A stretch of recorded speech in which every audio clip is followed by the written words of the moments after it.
민주당으로 한번 가보겠습니다. 민주당의 그 초선들 모임이 있어요. 뭐 다 들어가 있는 건 아니고 더민초라고 이분들이 송영길 대표한테 뭐 두 가지를 원했다고 하고요. 그리고 실제로 송영길 대표가 비공개로 그 초선 의원들 일부 모임을 만났대요. 초선 숫자 전체가 들어가 있는 거 아니거든요. 예. 근데 민주당 초선들이 그 초선들, 그 더민초에 속한 초선들이 송영길 대표한테 원한 두 가지가 있대. 하나는 쇄신이 구성해달라. 하나는 박원순 시장 건 사과해라. 화가 났습니다. 그 기사를 보고 어. 이 제목만 보고 이렇게 눈이 돌아가가지고 내가 제대로 본 거 맞나 싶어서 기사를 굉장히 꼼꼼하게 읽어봤는데, 만약에 이제 그게 그러니까 박원순 시장에 대해서 이제 정식으로 다시 한번 당 차원에서 사과를 해야 된다고 요구를 했다면 저는 정말 심한 말을 해주고 싶습니다, 진짜. 차마 지금 당장은 이게 구체적으로, 그러니까 그 사실관계를 제가 직접 확인한 게 아니어서 언론 보도를 통해서만 봤기 때문에 100% 다 믿을 수는 없으니까 이 정도 선에서 이야기를 하는 거지만, 박원순 시장에 대해서 이걸 성비위 사건이라고 규정하는 것 자체가 굉장히 심각한 문제가 있는 거예요. 아무것도 밝혀지지 않았는데 오거돈 시장에 대해서는 완전히 논외입니다. 이거는 자신이 인정하고 물러난 거기 때문에 이거는 뭐 우리가 뭐 밝히고 말고 할 게 없는 거예요. 자기 당사자가 스스로 밝히고 사퇴를 했으니까. 근데 박원순 시장은 그런 케이스하고 완전히 다른 거 아닙니까? 그러면은 오세훈이 그 피해를 주장하는 여성한테 사과했을 때 무슨 뭐 눈물의 감동을 흘렸네 막 이런 말도 안 되는 소리를 기사로 막 내보낼 때, 그러면은 민주당 차원에서 사과를 하면은 그 피해 주장 여성이 그만큼 또 감동을 할 거랍니까? 지금까지 봐왔잖아요. 그런 게 아니라는 거. 분명한 정치적 의도를 가지고 있는 것이고, 그게 우리가 무엇 때문에 그 여성이 그런 행동까지 하고 있는지 우리는 알 수 없지만, 겉으로 드러나는 것만 보면 분명히 정치적으로 어떤 영향력을 끼치고 싶어 한다는 게 우리는 그냥 추론할 수 있는 거잖아요. 그거에 대해서 그냥 아무런 앞뒤 근거 없이 피해 주장 여성이 끝까지 내가 피해를 입었다고 주장하니까는 또 사과를 하자고? 그게 무슨 말입니까? 그러니까 그게? 사과를 안 한 게 아니잖아. 사실관계 여부를 떠나서 진상 이런 걸 떠나서 자꾸 아픈 곳을, 그러니까 차라리 진상규명하자고 나서면 우리 박수 쳐주겠다는 거야. 그렇죠. 근데 맥락 없이 지금 박원순 시장 건 등에 대해 사과해라. 민주당이 당 차원에 또 사과해라. 나는 이렇게 하는 여기 이 더민초라고 하는 모임이 16명이라 그러죠. 이 대표격인 고영인 의원 난 이해를 못 하겠어요. 왜 이런 식으로 그 사과한다고 그래서 민주당한테 지지가 다시 돌아옵니까? 네. 안 돌아온다고요. 네. 말하자면 차라리 진상규명하겠다고 나서면 박원순 시장 지지했던 사람들이나 우리 같은 방송들은 박수 쳐줄 거야. 용기가 가상하다고. 근데 그 쓸데없는 사과 같은 것들 어떤 형식에 얽매여가지고 당을 계속 분란을 만드는 거예요. 사과 안 한 당이란 모를까? 선거 과정에서 끊임없이 사과를 했단 말이에요. 뭘 또 사과를 하라고 나서서 이렇게 이슈를 만드는지 난 도대체 이해가 가지 않습니다. 그러니까 전통적인 민주당 지지자들이 민주당에 대해서 굉장히 신랄하게 비판하는 아픈 지점 중에 하나가 의리 없다는 거예요. 정말 의리 없다는 거예요. 그러니까 이 케이스에도 똑같이 적용이 가능하거든요. 최소한 박원순 시장이 민주당에 어떤 기여를 했는지, 그리고 서울시와 대한민국 정치에 어떤 기여를 했는지에 대해서 정말 일말의 양심이라도 있다면 최소한 그 유가족들이 어떤 상처를 받을지부터 생각을 해야 되는 거죠. 이게 우리를 비난하고 항상 욕하고 그 헐뜯을 군용만 찾고 있는 그런 쓰레기들이 공격하는 그 논리를 그대로 가져와 가지고 무조건 사과해야 된다고 하면, 그러면 그 유가족, 지금 남아있는 유가족들은 뭐가 됩니까? 박원순 시장이 살아생전 민주당과 서울시와 대한민국 정치에 기여했던 부분에 대해서 어느 정도는 평가하고 그걸 기반으로 그 유산을 어떤 식으로 살려낼까, 어떻게 지켜낼까, 이걸 고민해야 되는 거지. 공격하는 사람들의 논리를 그대로 가져와가지고 그 유가족들까지 같이 죽여버리는 거잖아요. 그러니까 이게 초선들이라고 하는 사람들이, 어제도 방송에서 제가 그런 이야기 했는데 정알못이 너무 많아. 정치를 잘 몰라. 그러니까 이를테면 아까 그 야수님 표현처럼 조중동의 논리를 그대로 가져와가지고 내부를 막 해집는 데 쓰는 거예요. 아니 깨놓고 이야기해서 정경심 교수 관련한 검찰의 증거 조작을 알긴 알까요? 디테일을? 난 모른다고 봐요. 몰라. 박원순 시장 건도 지금까지 과정을 난 모른다고 봐요. 그러면 한 놈이라도 좀 나서가지고 이거 진상규명 해야 될 사안입니다. 라고 주장하는 자는 없는데 계속 해왔던 사건을 또 지도부가 사과해야 된다 이런 식으로 주장하는 건 솔직히 말씀드리면 미친 거예요. 그러니까 우리가 봤을 때 화나는 거죠. 우리 같은 방송들이 우리만 그런 게 아니라 민주당을 지지하는 상당수의 방송들이 이건 진상규명 상황이라고 수도 없이 방송했지만 우리 방송을 한 번도 안 본 거야. 내가 국회의원이라고 하면 국회의원이 갖는 그 스피커성 때문에 이런 부분을 내가 딱 들고 나와서 뭐 차다 못해. 진상규명까지는 아니더라도 공과를 한번 따져보자라든지 이런 이야기를 하는 게 아니고 조선일보가 말하는 박원순 시장은 성희롱을 한 당사자고 성폭력을 행한 당사자라서 이 사람 나쁜 사람이다라는 걸 그대로 가져와가지고 또 새로운 지도부한테 그 얘기를 또 하는 거야. 미친 거 아닙니까? 예, 사실 이렇게 당원들의 마음을 모르다 보니까 본인들이 홍보용으로 SNS를 하거나 유튜브 자기 채널 구독해주세요라고 해봤자 우리가 지금 문자 폭탄이라는 프레임 씌워가지고 이따가도 이야기하겠지만 문자 행동에 대해서 거부 반응을 일으키는 것도 이렇게 소통이 안 되니까 하는 이야기 아닙니까? 아니 백날을 이야기를 해봤자 심지어 국회의원들 안에서 그리고 보궐선거를 하면서 우리가 사과 좀 그만하라고 몇 번을 이야기를 했는데 그리고 심지어 그 사과도 지금 여기에 더민초의 좌장격인 고영인 의원 안산 단원갑 여기 의원이 대표로 나와가지고 이 소리를 지금 싫다 하는데 지금 몇 번째입니까? 2차 3차로 계속하고 있는 거예요. 이 사람 도대체 정체가 뭔지 모르겠는 거예요. 초선 처음에 2030 이야기할 때는 그렇다 치는데 그 다음에 다시 초선 전체 모여가지고 이 얘기했고 지금 두 번, 세 번째 나오고 있는데 이러니까 사람들이 마음 터져가지고 문자 보내는 거 아니겠습니까? 그러니까 저번에 그 91년생 청년 나왔을 때 했단 말이에요. 사과는 사과라고 할지라도 박원순 시장에 대해서 진상규명하지 않고 무조건 그냥 오른팔 왼팔 다 잘라주는 민주당에 실망해서 예. 안 찍게 되더라는 이야기까지 했던 측면도 있고 물론 다 그게 여론은 아니겠지만 그러니까 우리 같은 방송들이 수개월 동안 수없이 이야기해봐야 아무 의미가 없는 거예요. 이런 사람들한테는. 그리고 지금 아까 야수님 아니 마차님 잠깐만 이야기했지만 문자 보내는 거에 대해서 당대표한테 건의를 해.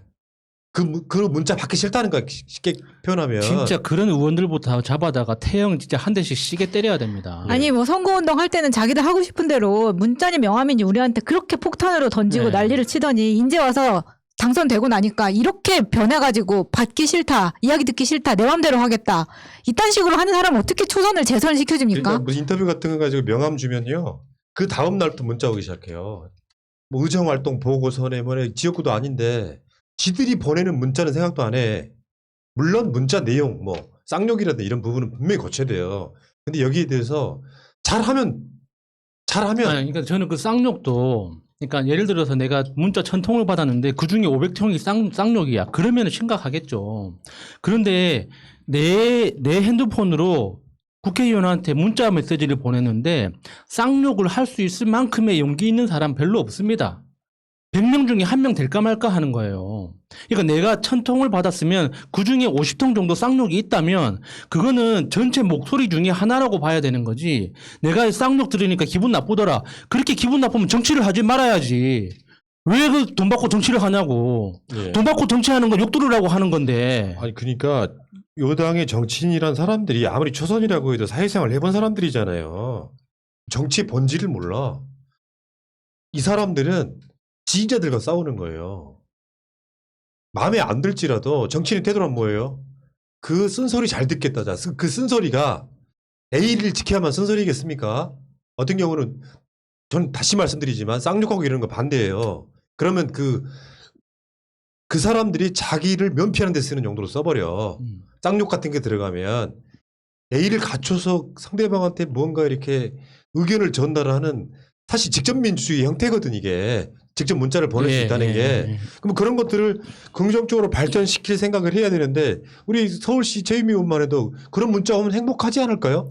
조금 부담감은 느끼는데 저도 한번 그 보건교육 강화 지원 조례를 만들면서 그것을 지지하는 보건교사와 그것을 지지하지 않는 보건교사가 있었는데 지지하지 않는 교사들로부터 굉장히 문자 폭탄을 예. 많이 받았었어요. 근데 저는 정말 어쩌다 시의원이긴 하지만 그분들이 그렇게 보내는 거에 대해서 이분들의 우려는 충분히 이해되거든요. 왜냐하면 제가 만든 조례로 인해서 이분들이 하지 않아도 될 보건교육을 다 하시는 게 아니라 어떤 보건교사는 하시고 어떤 보건교사는 안 하시고 이렇게 하고 있는데 그렇게 되면 다 해야 되니까 안 하던 일을 하게 됨으로써의 그 부담감 그리고 예전처럼 지금은 저는 어렸을 때 사실 양호실에 한 번도 가본 적이 없어요. 근데 요즘은 아이들이 양호실을 굉장히 자주 사용하고 이용한대요. 그러니까 보건교사의 일이 많은데 이제 보건교육까지 담당해야 되는 그런 부담감 충분히 저는 이해하거든요. 근데 그럼에도 불구하고 아이들을 위해서 보건교육이 강화돼야 되겠다라는 생각에서 이제 조례를 추진했는데 그럴 때 이제 문자 폭탄이 오고 이제 좋은 얘기 안 나오고 그쪽 지역구입니다. 막 이런 약간 협박성 문자를 보내셔도 그거는 사실 제가 감내해야 되는 거예요. 어쩔 수가 없어요. 그러니까 그 경우는 오히려 이익단체잖아요. 네. 당원들이 보내는 문자는 좀 거슬리는 그렇죠. 부분이 있더라도 그렇죠. 이익단체가 사실은 아니기 이게 때문에. 그런 문자를 받고 뭔가 좋은 태도로서 감사히 잘 받았다. 의정활동에 더 중요한 참고 자료로 쓰겠다라고 나오면 박수 쳐줍니다, 원래. 근데 이걸 싫다고 당대표한테 이제 어린 초등학생들처럼 가서 건의하는 거야. 당대표가요, 그 문자 행동이든 뭐 폭탄이든 간에 여기에 대해서 당대표가 할 수 있는 게 뭐가 있을까요? 없어! 그렇죠. 그러니까 얘들은 내가 봤을 때 완전 정할못인데 고영인 의원 토론 한번 만들어보세요. 제가 나갈 테니까. 진짜로. 대체 민주당에 대해서 뭘 하는지 모르겠어. 이 양반이요. 안산에서 세월호 유가족들 케어 잘했다고 국회의원 되신 분이야. 최소한 진상규명이란 말 자체에 대해서는 나 기본적으로 알고 있다고 생각해. 토론 자리 한번 만들어주세요. 나도 당원이니까. 하나 더. 제가 초선 오적 이야기할 때 그 사람들 이름 한 번도 언급한 적이 없어요. 예. 왜? 민주당 사람이니까. 그 중에 여러분들이 지금 많이 좋아하시는 분이죠. 이소영 의원. 어저께 문승욱 산업통상자원부 장관 청문회에서 한전에 대한 규제가 너무 많다. 그래서 영업활동이 많은 정부 규제를 받고 있다. 그러면서 한전에 대한 규제를 풀어라. 예. 이거 주장했는데 와 처음으로 내가 이 사람 이름을 밝히는 거예요. 공공기관이나 공기업이 민간에게 계속 넘어가서 민영화 형태로 갔던 건 이명박의 흐름이에요. 예. 근데 실제로 한전이 적자가 나거나 이런 부분은 공공 영역이기 때문에 국가가 감당해야 될 몫이야. 아무리 이소영이 뭐 김현장 출신이라고 해도 이건 민주당 국회의원이 할 짓이 아니죠. 그러니까 이소영 의원이 이게 했던 그 상임위 발언이나 이 기사 맥락을 아무리 꼼꼼하게 읽어봐도 제가 내린 결론은 딱 하나예요. 이소영 의원이 너무 모릅니다. 진짜 이게 몰라도 너무 심하게 모르더라고요. 정할못이라니까. 이건 한전 측에서 국회에 출입하는 그 담당관들이 있습니다. 각 공기업별로 담당관들이 있는데 그 담당관들이 주장하는 그 교육 내용 그대로일 뿐이에요. 그러니까 시민 입장에서 한전이 왜 이런 형태로 존속해야 되는지에 대한 어떤 철학적 고민이 전혀 없는 거죠. 지금 현재 한전은 김영삼 대통령 때 IMF를 맞았잖아요. IMF 맞고 나서 IMF 측에서 요구했던 어떤 정부 공기업에 대한 구조조정 일환으로 뭐 한전뿐만 아니라 그 당시 뭐 한수원, 그러니까 그 수자원공사 뭐 이런 그 모든 공기업들을 시장에 매물로 내놓았단 말이에요. 그리고 나서 시장에 매물로 내놓은 상태에서 이제 김대중 대통령이 당선이 됐죠. 그래서 김대중 대통령이 IMF 측에 구조조정 우리가 다 중단하고 돈 갚을 테니까 구조조정 중단하겠다 해가지고 지금 형태의 공기업 구조가 된 거예요. 그러니까 한전이 그 당시에 주식시장에 상장한다는 그 방법 형태로 민영화를 시작을 했는데 그 주식시장에 상장되어 있는 것 자체를 어떻게 그 상장 폐지를 할 수가 없으니까 그러니까 지분 형태로 정부가 51% 지분을 가지는 형태로 공공성을 유지한다는 그렇게 결정을 내려서 지금까지 버티고 있는 겁니다. 그러니까 지금 시장이 49% 그러니까 민영화가 49% 된 거죠. 이게 무서운 게요. 49%에서 2%가 아닙니다. 2%만 더 넘어가면 이게 민영화가 되는 게 아니라 1.1%만 더 되면 민영화가 되는 거예요. 50.1%만 되더라도 정부의 의결권이 시장으로 넘어가 버린단 말이에요. 그러면 이게 지금 현재 전력 산업 구조가 어떻게 재편이 되어 있냐면 민영화가 된다고 생각하고 지금 다 세팅이 되어 있습니다. 그러니까 이명박도 굉장히 엄청난 그 힘으로 밀어붙였고 박근혜 때도 밀어붙였는데 시민사회에서 다 막아냈죠. 노동조합과 시민사회에서 다 막아냈는데 그럼에도 불구하고 지금 새롭게 생기는 화력발전소나 그러니까 그 가스 이제 천연가스 발전소 같은 경우는 거의 10개 중에 9개는 민영기업에서 그러니까 민간기업에서 다 건설하고 운영하고 전력을 판매하고 있어요. 나머지 한 개도 뭐 남동발전, 동서발전 이런 공기업인 것 같지만 그 지분 구조로 들어가 보면 다 민영화돼 있습니다. 그러니까 한전이 여기서 1.1% 지분만 더 넘어가면 즉시 민영화가 가능하게 오랫동안 그렇게 밀어붙여 왔단 말이에요. 그런데 한전에 대한 이런 구조적 문제에 대한 그러니까 한전뿐만 아니라 전력산업 전체에 대한 구조적 문제에 대한 걸 모르니까 한전에서 주장하는 내용들이 그 내용만 보면 굉장히 경영학적 관점에서 합리적이거든요. 왜 경영 자율성을 침해하느냐, 시장 원리에 맞지 않다. 왜 원료비가 변동된 걸 왜 이익에 반영하지 못하게 하느냐.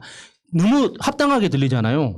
그런데 한전의 이야기만 들으면 그렇지만 전력산업 전체 그러니까 국민들의 실생하고 너무 밀접하게 연결되어 있는 문제하고 같이 결합해서 생각하면 이거 단순히 돈 문제로 이야기할 게 아니란 말이에요. 그러니까 지금 아까 그 한쪽에 꽂혀가지고 이소영 의원이 뭐 그 ISD 뭐 이런 거에 노출돼서 뭐 소송이 대상이 될 수 있다라고 걱정해주는 책을 했는데 제가 하고 싶은 말이 이런 거예요. 민주당 국회의원스러움과 국민의 짐스러움과의 다른 점은 이렇게 설명해주고 싶어요. 한전에 대한 규제가 너무 많다. 이렇게 말하지 말고요. 국민들한테 전기료를 많이 받고 누진지 하나 못 고치고 곽상원 변호사는 그걸 고치려고 수년 동안 노력했잖아요. 국회의원도 아닌데 왜 기업들한테 전기 요금을 싸게 받아서 그걸 일반 보통 가정용 전기에 그거를 갖다가 이렇게 부담을 시키느냐 이런 주장을 해야 민주당스러운 거예요. 한전 자체를 옹호하면서 규제를 풀어라고 말하는 민주당 국회의원 이 사람은 사실 지금 하는 걸로만 보면 파란 색깔 민주당의 자격이 없는 거죠. 아니 근데 이 사람이 계속 그래서 저 한전을 사기업으로 만들었으면 좋겠냐 이런 네. 주장을 하고 있는 것으로 그렇죠. 네. 보이니까 사람들이 지금 분노를 하는 겁니다. 민영화하자는 주장을 하신다는 거예요. 그러니까 결론적으로 그렇게 되는 거죠. 근데 본인이 김앤장일 때 했던 그것 때문에 이런 이야기를 했는지 모르겠지만 푸나니가 이야기한 것처럼 이게 한전 이사회가 항상 형법상 배임죄에 노출되어 있고 해외 투자자들로부터 투자자와 국가 간 사이의 소송 ISD 우리 맨날 이야기했었던 그 대상이 될 수도 있기 때문에 그러면 이 대상이 될 수 있기 때문에 사기업으로 만들어야 된다? 민영화해야 된다? 그러니까 걱정해주는 척하면서 진짜로 기업들 편들고 있는 거예요. 근데 민영화가 얼마나 무서운지 우리가 이번에 미국의 예에서 봤어요. 텍사스에 폭설 내렸을 때 한 집당 한 달에 전기세 1,800만 원씩 냅니다. 그런 나라 만들고 싶냐고. 특히 물이나 전기 이런 것들은 공기업이 정부에서 꽉 잡고 있는 게 맞는데 이번에 오세훈이 시장이 되고 난 다음에 서울시가 9년 만에 수도요금이 오릅니다. 이런 거 지금 원하냐고. 이소영한테 묻고 싶은 거예요. 한전 연봉이 8천에서 1억인데 임직원이 23,000명입니다. 한전의 성과급 검색해 보시면 매년 성과급 잔치라고 기사가 매년 나옵니다. 이런 거는 지적 안 하는지 모르겠어요. 그러니까 민주당이 이런 것들 때문에 욕을 먹고 지지가 떠나간다는 걸 얘들은 모르는 거예요. 사실 정치의 원류는 그런 거죠. 민주주의에 우리가 배웠던 대로 한번 돌아가 봐. 민주주의가 뭐예요? 우리가 제일 먼저 배웠던 거. 다수를 위한 거예요. 다수를 위해서 하는 게 민주주의의 원리라고.